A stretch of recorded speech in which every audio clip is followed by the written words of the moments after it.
Shalom, shalom. First and foremost, I'm going to say Kalemoyo Bashimyoshai, Bashimah Kakadash, and double honors to the elders and apostles of Great Millstone GMS with the rule and teach well. As you can hear outside, unfortunately, it is raining really hard right now. And, for my camp spots, I don't really have an umbrella, and the rain isn't going to show any signs of getting better. So, it's gonna act in wisdom and just do kind of a quick, kind of brief camp from inside the home.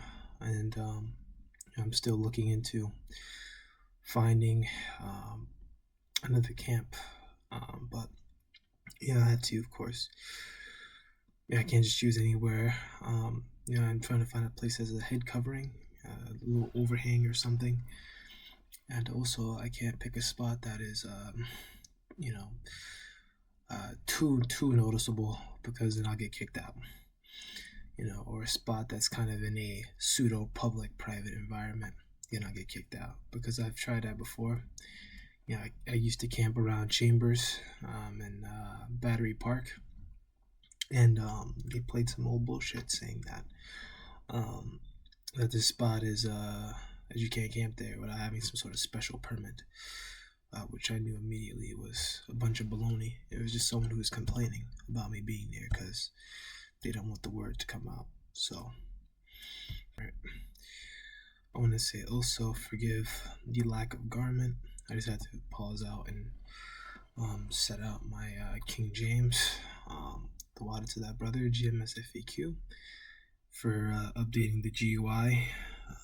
The UI here, it's really pretty, it was great before, but right here, this is really cool, because there used to be a sidebar here, and you would click it, and then it would open up and pretty much give you these things. Oh yeah, and now you got lexicon here too. That's amazing. Yeah, really cool stuff, really cool programming stuff played by the brother here. Really, really cool. Alright, so today we're going to talk about this book again. Yesterday I made a video, and while I was making the video, I was fully, I wasn't aware that the weather was like this. I thought that, I'll go out tomorrow and hit a camp and then go home. But after I finished the video, and then later on I uploaded it, I saw the news and I was like, oh shit, it's actually pretty bad. Is this sinking?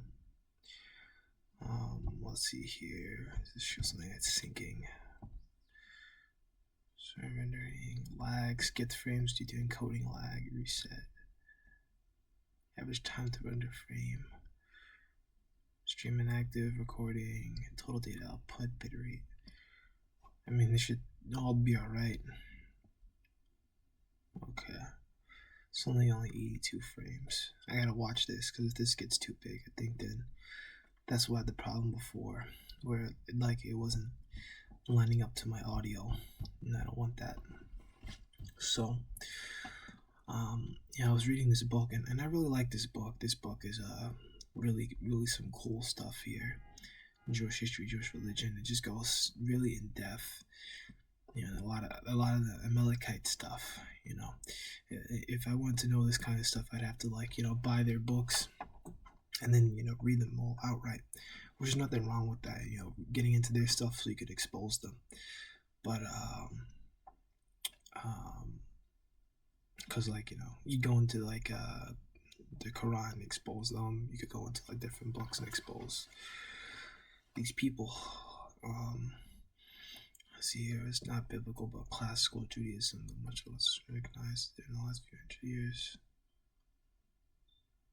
Alright, we'll start here. So this is Jewish history, Jewish religion by Israel Shahak.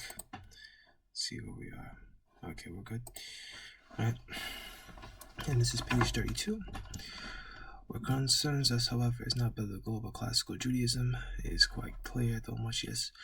If I didn't say it already, forgive the lack of garment, because of doing this from home. and I don't have enough money to afford my own place. I wish I did.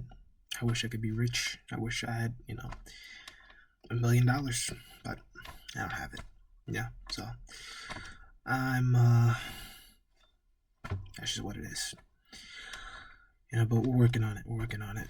Gonna work nice and hard, make a good amount of cash, whatever, and maybe one day move up to upstate or something. Get a nice little crib upstate. Go back up there because I prefer being up there. It's so easy. A lot easier. A lot of great camp spots upstate. People kind of mind their business too.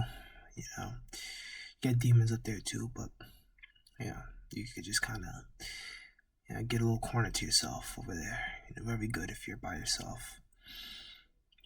So what concerns this however is not biblical but classical Judaism, and it's quite clear that much just recognized widely recognized the latter during the last few hundred years was for the most part far from pure monotheism. So classical Judaism is the stuff that they were following. You see here, 12th, 13th centuries. That's the stuff that they were, getting into because they were still around. Certain Amalekites were still around. But we were the ones that had the power. They didn't have power. But it's kind of hard to say because some of them could be us. You had Jakes that were, still following that stuff. So, our people were among them. But if you get into like 15th, 16th century, past the Renaissance, they had all the political power, and they were all the heads of that stuff. Actually, 12th and 13th century, that sounds about right. I think they say the Renaissance was actually started up in around about the 13th century. So, yeah, that's about right. So when they started to kind of get more and more power and kind of, get their own kind of little circles, and then they started to change stuff, right? Like the Messiah, who they said was first the Messiah, was a man named Sabbatai Zevi, who he was heavy into witchcraft, and they said he came around like 1666, which, obviously you go into that 3 score and 6, obviously. Very satanic. So, which is a direct continuation of classical Judaism. The monotheism came about through the spread of Jewish mysticism, the Kabbalah, which developed in the 12th and 13th centuries and by at least 16th centuries of Judaism. The Jewish Enlightenment, which rose out of mysticism and its influence more than against anything else, but latter-day Jewish orthodoxy, especially among the rabbis, the influence of the Kabbalah has remained predominant, right? So, the Jewish Enlightenment, which rose out of the crisis of classical Judaism, had to fight against its mysticism and its influence more than anything else, right? Which they're all off. Jewish orthodoxy is all about the Talmud. They're off. And these non-Orthodox Jews, they're off because they believe in the Kabbalah, which is just, witchcraft. Especially among the rabbis. The influence of the Kabbalah has remained predominant, exactly, and it still is. For example, the Gush Emunim movement is inspired to a great extent by Kabbalistic ideas. Now, we could actually, give me a quick second. I'm going to look up. They're like far right. They're a far right political group. Alright, so this is a group right here. Gush. Emunim. That looks like Gar. I don't know what that one is in between there. I forgot what that one is. That's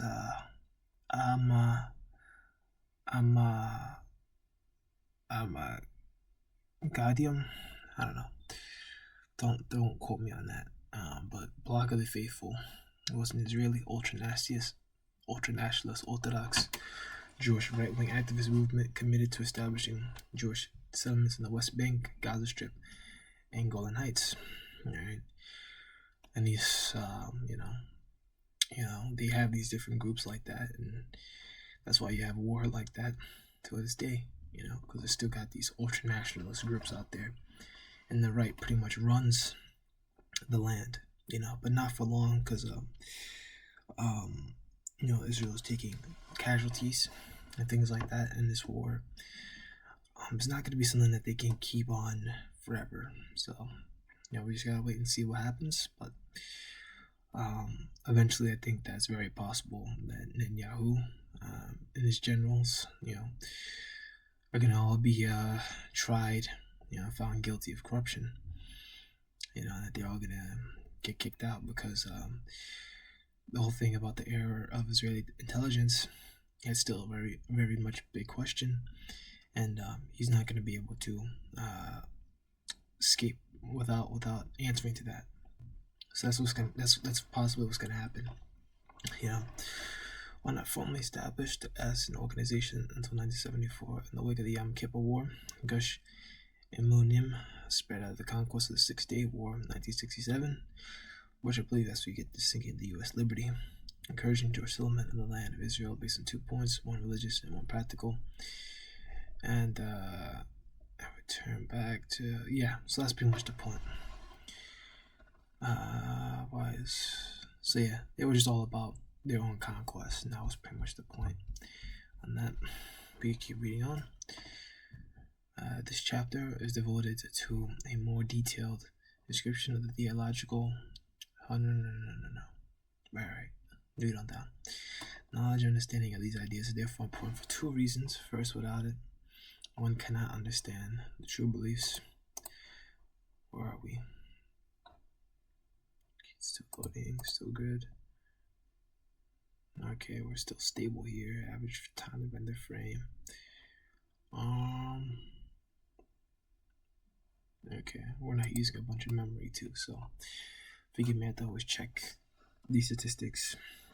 Make sure that I don't keep too much stuff open, because when I do that and I use the screen recording software, it tends to lag. This is lagging. No, it's not. Okay, it's not lagging, but I'm just nervous that it'll delay, and it'll cause my my audio to not link up on my face at the end of this classical period. However, these ideas play an important contemporary political role, as much as they form part of the explicit belief system of beliefs of many religious politicians, including most leaders of Gush Emunim, and have a direct influence on many Zionist leaders of all parties, including the Zionist left. So these Kabbalistic beliefs are important to both sides, ultra-Orthodox and non-Orthodox. They're both into this stuff heavy, and has a high amount of influence over both, even on Gush and Emim, which is a conservative kind of group. Even they are into it. Alright, so according to the Kabbalah, the universe is not ruled by one God, but by several deities, right? Of various characters and influences emanated by dim, distant first cause. Okay, so we can look this up real quick. Give me a quick second. Forgive me for sounding a little low. I don't want everyone in the house to know what I'm talking about. I try to keep what I do here a closely guarded secret. There's no reason for them to know.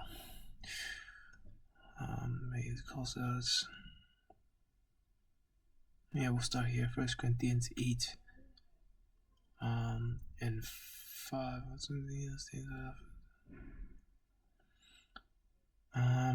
We'll start here, verse 4.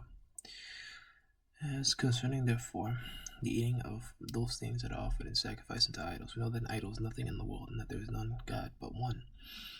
Alright, and I'm not going to get into all this, but basically what he's saying is, don't be over righteous. That you can eat things offered unto idols, because that's what we're in these other lands, and you would have to, but there's other things to talk about. If you had like a young brother in the faith, don't let him do that, don't kind of like confuse him. But It's basically saying don't be over righteous. Like in these times now, you can go out and get halal food and things like that, And we're not the idols or nothing. It's just food.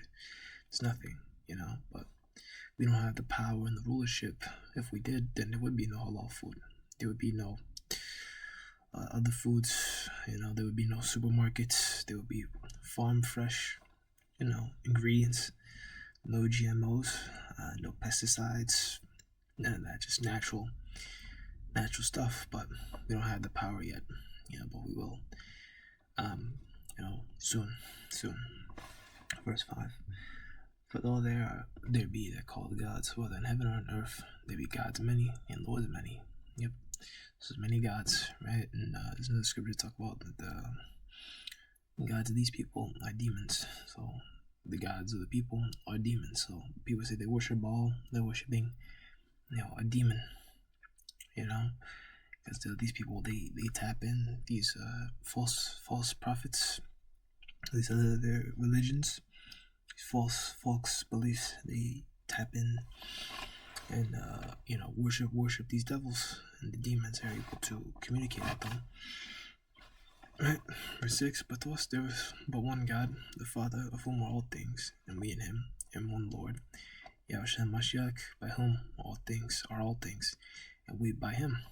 All right, so because we know that the Lord, the Heavenly Father Yahweh, created Yahushua, and then Yahushua created everything else. He created the angels, and then all of them together created the world as we know it. And that's where you get everything. Created people, created us, as a chosen people, Adamites, and things like that. Right.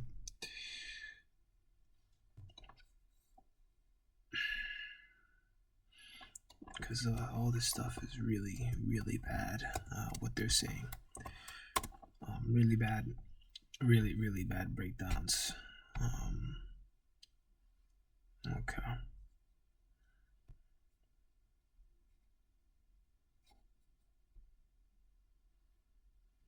All right. This is the book of. Did I really say Proverbs 30? 30 and 4. Yeah, so this is the book of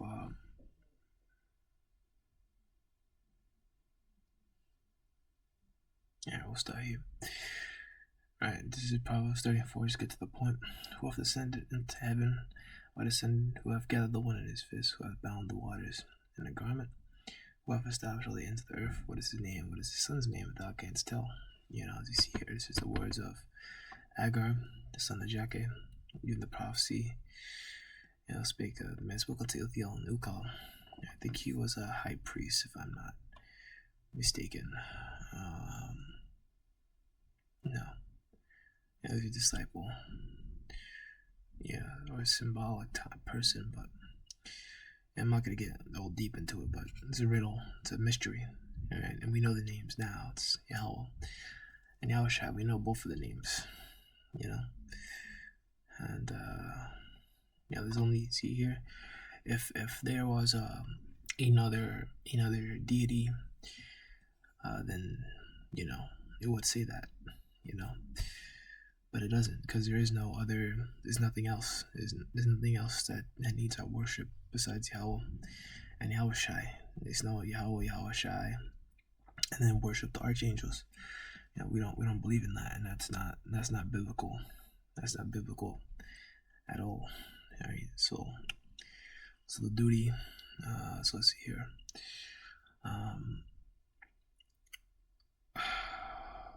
Son. Let's see here.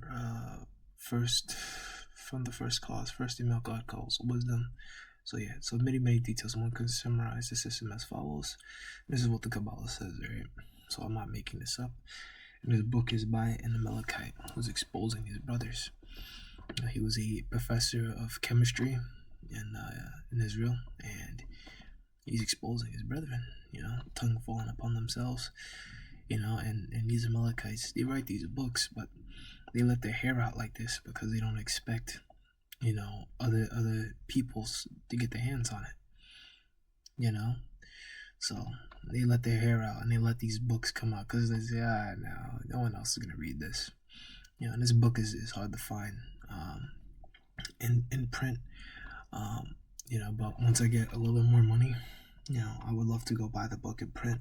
It's about $40, and then I will buy it and highlight what I want to use, and take it out to camp with me, and just keep that book around. But we also got Facts or Facts, and I have that book, in print, so I could use that one as well. So there's many options and many opportunities to go against these people. You have scriptures, you have sources, you have history, and you could even make a binder full of this stuff and take it with you to camp and expose people.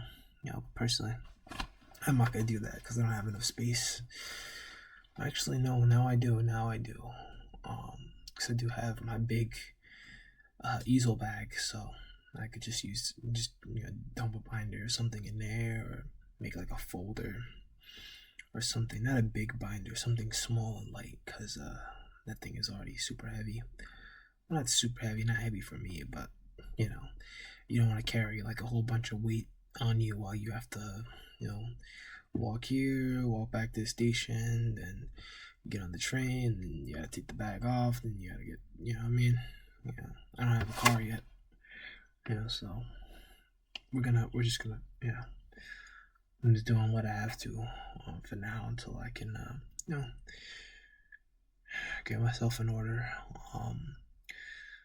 Alright, so first a male god called knowledge, or mother. Yeah, first a male god called wisdom, or father, and then a female god called knowledge, or mother. Right, this is all madness. The scripture talk about knowledge, wisdom, and understanding. They're different.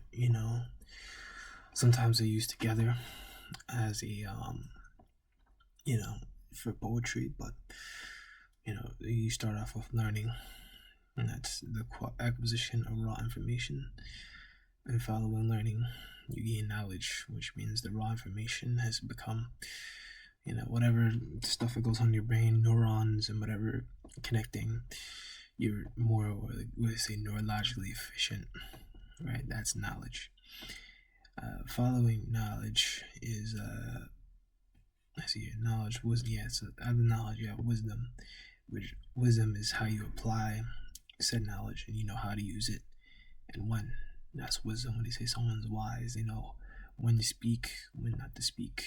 How to use the wisdom, knowledge, understanding. There's a world of difference between, like, let's say, like knowing how to fight and being a wise fighter, right? Like a wise fighter would know, how to try to disarm a conflict, without hurting anyone, and if you just know how to fight, that doesn't necessarily mean that you have the self-control to, control yourself and control your emotions, and you just knowing how to fight just means you know how to fight. That doesn't mean that you're a wise fighter. There's a world of difference, and then that's just an example. But then you have understanding, which understanding is just a more complete version of wisdom. It has nothing to do with false gods, and we already brought this out. And I brought those two scriptures out in the Old Testament because Amalek doesn't believe in the New Testament, so I want to cut him by using his own words. Well, not his own words, but using the Old Testament. Then not his words, or our words, right? And we know that it's a scripture to talk about, but Great was the company then that published it, and that was all through the hand of the Lord. Very great was the company was I was talking about us, Israelites. The book was written by Israelites for Israelites. There was no other nation that wrote this book. Never happened. So this is the book of Daniel, chapter 7, verse 13. I saw in the night visions of behold, one like the Son of Man came with the clouds of heaven, and came to ancient days, and they brought him near before him. Right? And right, one like the Son of Man is Yahushai, in ancient days is Yahushua, is Yahweh, and see if we can And it was given him dominion and glory in a kingdom that all people, nations, and languages should serve him. His dominion is everlasting dominion which shall not pass away, in his kingdom that which shall not be destroyed. Alright, so you're gonna have a kingdom that's gonna last forever. And you see here, Son of Man and Ancient of Days. There's no talk of anything else, because nothing else matters. Nothing else is there. There's no other there's no other gods. There's no other gods that you should be worshiping. Honestly, nothing else matters. I mean, I'm not saying that to be like disrespectful, but I'm saying that in terms of that's all we're supposed to be worshiping. There's no other thing. That's it. Those two, Yahweh, Yahushai, and that's it. Of course, in history, that we had respect towards the angels and things like that. But we're not supposed to be getting into that understanding and getting all deep into or trying to see angels or stuff like that, or trying to be weird, right? Because we know that this secret things that are given to us belong to us and our children, and the things that belong to the Heavenly Father belong to Him. So you can't just try to look into every little detail, every little nook and cranny about spirits and things like that. It's a bad idea, because the Lord could judge you for it. Make an example out of you, and you don't want that, right? So from the marriage of these two, a pair of younger gods were born. Son, also called by many other names, such as small face of the Holy Blessed One, and daughter, also called Lady, or Machinid, a word derived from Latin, right? Yeah, which matronid, like matrimony and matriarch, that's all Latin stuff, Shekinah, queen, and so on. Madness. Right, and I brought this up, but the Lord's pastures with men, so there's no female angels, period. Not that we're supposed to be worshiping angels, but there's no feminine angels. They don't exist. Angels, demons, they're all dark-skinned men. Alright, let's see here. What do we have here? Okay. We'll hold off on that for now, but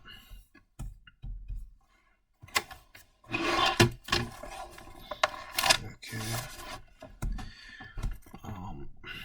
Let's see, because I know I could get this one.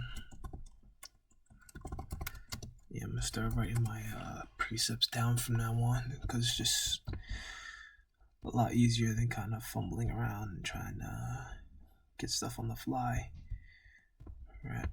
Verse 20, Matthew 24:36. But that day and hour knoweth no man, no, not the angels of heaven, but my Father only. So it shows you that there's a delineation here, and that He's the Supreme One. Now, let's see here. The creation was taken by the force cause in order to allow them to unite. Hold on.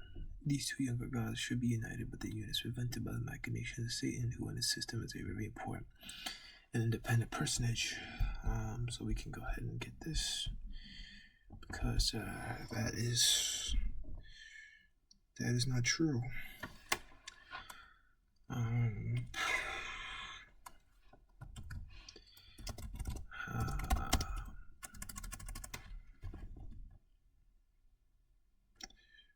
We'll get this one.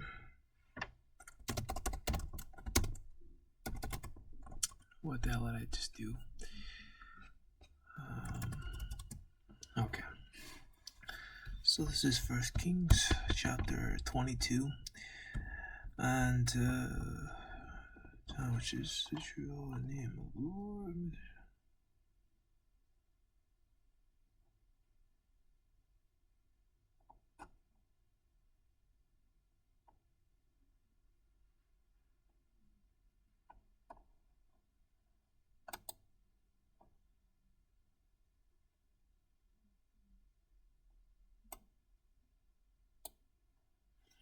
Alright, so it's around the time of the judges.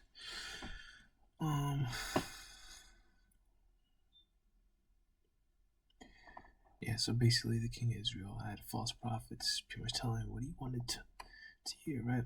Verse 13, right? And the messenger that was going to come like it was an Israelite in those days, who was a prophet, Let me see here if I'm right. Yeah, Ephraimites, your son Imlah, and their prophets, Mary, who did defeat death of King Ahab of Israel. I think it's more like this one. Um, I don't know. I'll look into this one again. I think it's the first one. I think that came a little bit. Wait a second. Yeah, it came a little bit after. Because still at the King Israel. Never mind. I'm thinking of 2 Kings 17, not 1 Kings 17. Just had to think for a second. The messenger that was going to call Micah spake unto him, saying, Behold now the words of the prophets declare good unto the king with one mouth. Let thy word, I pray thee, be like the word of one of them, and speak that which is good. And Micah said, As the Lord liveth, for the Lord saith unto me, that will I speak. So he came unto the king, and the king said unto him, Micah, shall we go again from Mount Gilead to battle, or shall we forbear? They answered him, and said, Go and prosper, for the Lord shall deliver into the hand of the king. And the king answered them and said, How many times do I do you to tell me nothing but that which is true in the name of the Lord? And he said, I saw Israel scattered upon the hills, as sheep that have not a shepherd. And the Lord said, These had no master, let them return, every man to his house in peace. Right? Because, those kings of Israel, man, Northern Kingdom, they had a habit of killing prophets, Verse 18, and the king of Israel said, Jehoshaphat, did I not tell you that he would prophesy no good concerning me, but evil? Right? And Jehoshaphat was a good king. One of the few. Jehoshaphat, Hezekiah, Josiah were some of the good kings. I don't think there was a single good king in the Northern Kingdom. No, I don't think there was a single good king in the Northern Kingdom, if I'm correct. I think they were all varying degrees of terrible, and they all died really, really horribly, getting burned alive. One of them got assassinated, I believe. Really, really horrible stuff happened to them, dying in wars. Verse 19, he said, Hear therefore the word of the Lord. As though sitting on a stone, all the whole heaven sitting on the right hand on his left, right? And the demons sit on the left hand, right? Satan on the left hand, and on the right hand you have, Yahushai, and you have the angels. And they're both spirits, angels and spirits on the left hand, spirits on the right hand. And this year, let's see who was Ahab. They may go and fall at Ahab, King Israel, son of Army. There we go. They may go before Merav Gilead, and one said in this manner, and said in that manner, and they come forth with Pirat, and said before the Lord, and said, I will persuade him. Right, so the spirit went. And then the Lord said to him, wherewith? And he said, I will go forth, and I will be a lying spirit and my false prophets. And he said, Thou should persuade him and prevail. Those who go forth and goes and do so. Right, so there is no independent personages. There's no independency within the spiritual world. That's stuff that is appears in these works of fiction, such as these, Jewish mythology, really Christian mythology. They say stuff like that. Lucifer, and he came down, and angels, and then there was a battle in heaven, and Satan went down. He did his own thing, and formed hell, and now they're fighting over Earth, and then there's gonna be a rapture, and then it's gonna be like flying demons and shit. And it's like, no, dude. What you just described is a comic book. That's a comic book. Please tell me the audio picked up. I'm pretty sure it did. I see the audio levels moving, so I assume that it picked up. Voice. I'm gonna see the decibels moving up and down here, so I assume so. Let me see, both of them are moving, right? So mic, audio input. So forgive me why I keep looking over here back and forth, because if one of these are not picking up anything, then that means I just wasted 34 minutes of my life, you know. And the other one I wanted to get was this is a classic one that we use all the time. But when I was doing my digging, it reminded me of it. Right, I haven't gotten much into the Book of Job. I want to get into this book too.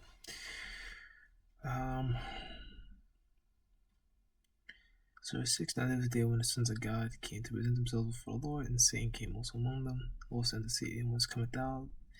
And Satan answered the Lord and said, from going to and fro on the earth, and from walking up and down in it. The Lord said unto Satan, hast thou considered my servant Job, that there was none like him on the earth, a perfect and upright man, one that feareth God and sheweth evil? Satan answered the Lord and said, doth Job fear God for naught? For nothing? Like, is he doing all this just so I can mess with him? Hast not thou made a hedge about him, and around his house, and about all that he hath on every side? That was the work of his hands, his substance increased in the land. But put forth thy hand now, and touch all that he hath, and he will curse thee to thy face. Right? And that's what Satan was saying. If you touch him, he's gonna reject you. Well, since Satan, behold, all he have is in my power, only put himself, put not forth thy hand. Satan went forth from the presence of the Lord. So you can mess with him, but don't destroy him. Don't kill him. So that tells you right there that there's a dominion. There's this hierarchy. And Yahweh Shai, angels on the left and the right. And you have archangels and things like that. I assume you have archdemons and things like that too. I don't know, but you got demons that are do different things, and angels that do different things. There are angels that perform acts of destruction, things like that. So, right, the creation was undertaken by the first cause in order to allow them to unite, but because of the fall, they became more disunited than ever. Indeed, Satan has managed to come very close to the divine daughter, and even to rape her. Others seemingly are, in fact, opinions different on this. This is madness. The creation of the Jewish people was undertaken in order to mend the break caused by Adam and Eve. And under the Mount Sinai, this was for a moment achieved. Let me stop. The Bel God's Son incarnated in Moses. Alright, now Moses is King David. We understand that. The scripture talk about Moses was first called king in Hebron, I believe it says, but Moses is King David, but he ain't no God, dude. He ain't coming back as no. Like, come on, man. This is just madness. I can't explain. Like, this is just so wrong on so many levels. Also, it talks about the son having a union with the daughter. That's incest, man. You see how this becomes madness? Also, Yahweh said in heaven, they are as the angels of heaven. When you're in the spiritual world, there's no intercourse. It's impossible. You're in a spiritual form. You're in the right mind. You ain't doing anything like that. You just rest and you wait for your next time to come down on the earth. Like when you play, video games and you have a lobby. You do like a round, and then you have a lobby, and it's kind of like a different space. And then once the lobby's over, there's some sort of command, which I'm assuming whatever engine they're using, that they can grab all the instances of these player objects and then move them from there, and then put them somewhere else and create a new instance of them in the new area and maintain all the data. I assume that's how that works. I'm not a AAA game developer, so I don't fucking know, dude. Unfortunately, the sin of the golden calf again caused disunity in the Godhead, but the repentance of the Jewish people has amended matters to some extent. Certainly, each an incident of biblical and Jewish history is believed to be associated with the union of the divine pair. Oh my gosh, dude. I'm not reading all this shit. I can't read all this shit. This is madness. So the duty of pious Jews is to restore, through their prayers and religious acts, the perfect divine unity in the form of sexual union between the male and the female deities. as I said before, incest between the son and the daughter. Right? If you, that's your sister.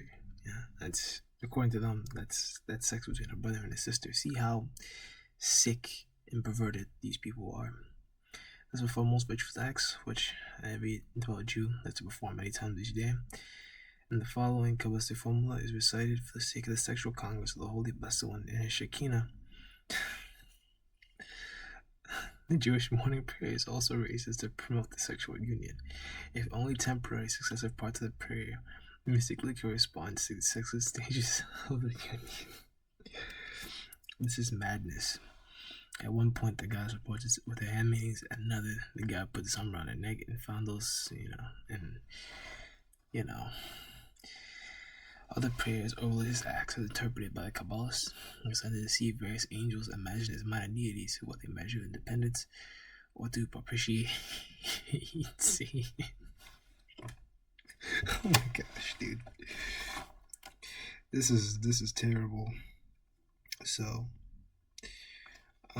first off, right, we know that you're not supposed to be worshiping Satan, but before I get that, right, this idea that there's some sort of deceiving angels or something like that, which is, madness, that you're supposed to be running around deceiving angels, Psalm 148:2, praise ye him, all his angels, praise ye him, all his host. Like, listen, this is how it goes, right? The angels, they'll carry up your praise if you're godly. Angels will carry up your praise before the Heavenly Father. If not, your praise ain't getting heard, man. No praise ain't going up. No one's listening to that. No, because you're wicked. So that's what's gonna go down. And we brought out the precepts on that. We can bring out 2 Samuel 24:16.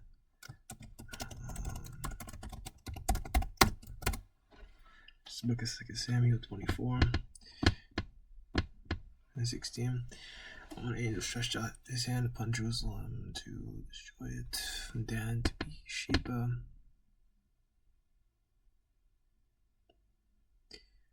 Yeah, so this is after King David committed adultery and murder. Murder and adultery. So the Lord sent a pestilence upon Israel from the morning, even to the time appointed, and they died of the people from Dan even to Beersheba, 70,000 men, so that the whole land. And when the angel stretched his hand upon Jerusalem to destroy it, the Lord prevented him with evil, said to the angel, destroy the people is enough. See, on the other hand, the angel of the Lord was by the thirsting place of Aruna, the Jebusite.